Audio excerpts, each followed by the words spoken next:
दर्शकों, जैसा कि आप जान चुके हैं कि जन्म पत्रिका के लग्न भाव का सर्वाधिक महत्वपूर्ण स्थान होता है और उसके प्लेसमेंट पोजीशन के अनुसार चेहरा डील डॉल का अनुमान या फलादेश एक्यूरेटली किया जा सकता है।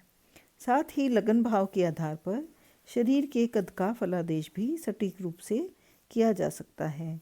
तो अब आप समझ गए होंगे कि आज हम जातक के कद का फलादेश करेंगे और इससे संबंधित गुप्त सूत्रों को समझने का प्रयास करेंगे।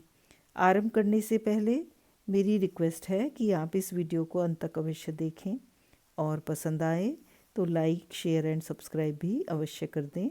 तो आइए जानते हैं आज का फलादेश का ज्ञान। तो शरीर का कद।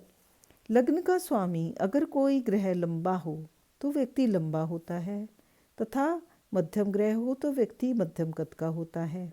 शनि, राहु व बुध ये तीन ग्रह जो हैं ये लंबे कद के होते हैं, अर्थात प्रत्येक ग्रह का अपना एक कद होता है, आकार आकृति होती है।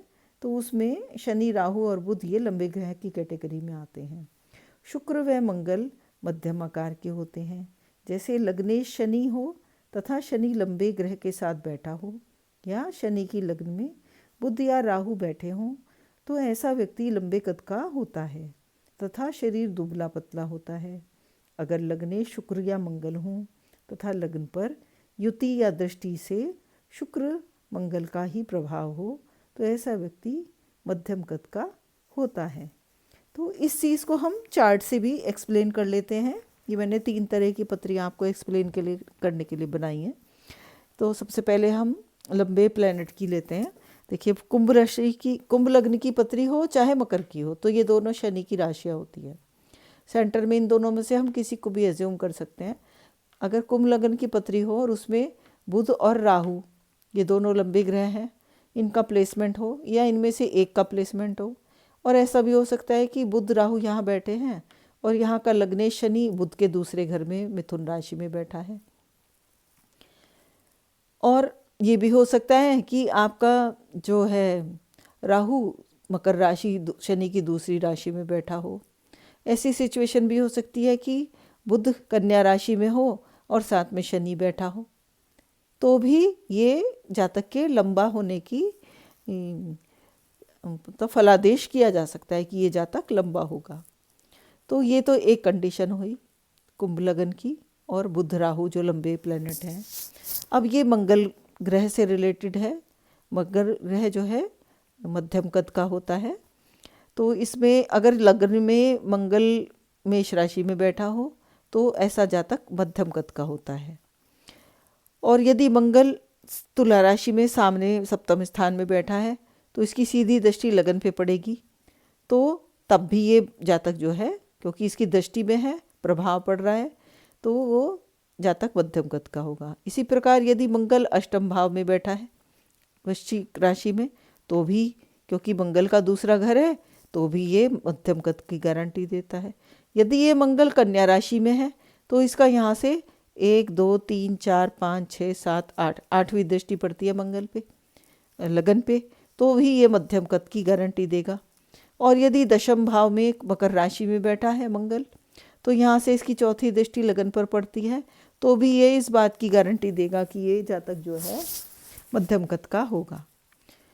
अब ये नेक्स्ट पत्री है, देखिए तुला राशि की, यानी कि शुक्र की। अब अगर शुक्र यहीं बैठे हैं केंद्र में अपने घर में तो ये दर्शाता है कि इसका मध्यम कद होगा।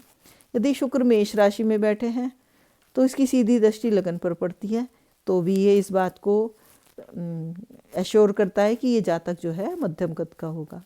यदि शुक्र यहाँ पर वृश्चिक राशि में बैठे हैं और यहाँ से सीधा ये अपनी दूसरी वृष राशि को देखते हैं शुक्र की, क्योंकि शुक्र के पास 7वीं दृष्टि होती है, तो ये मध्यम कद हो ऐसा फलादेश किया जा सकता है। और यदि शुक्र वृष राशि में ही बैठा हो तो भी फलादेश यही रहेगा कि ये मंगल ये जो है मध्यम कद का होगा।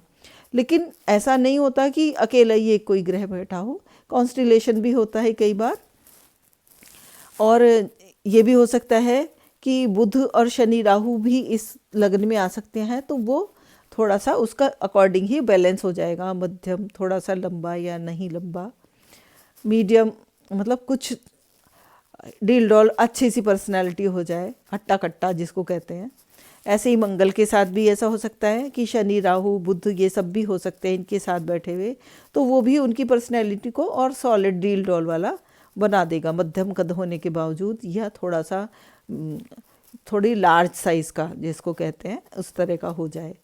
तो इस तरह से हम जन्म पत्रिका के प्लैनेट्स के अकॉर्डिंग, उनके प्लेसमेंट के लग्नेश के प्लेसमेंट के अकॉर्डिंग हम ये फलादेश कर सकते हैं कि जातक जन्म लेते ही बड़ा होने पर कैसे कदकाठ का होगा, ये सब बताया जा सकता है।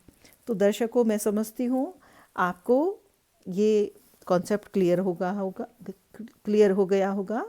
और मेरा यदि यह प्रयास आपको पसंद आया है तो इसे please like, share and subscribe अवश्य कर दें। अगले टॉपिक में आपसे पुनः मिलने के लिए अब मैं विदा लेती हूँ। आपका दिन शुभ हो।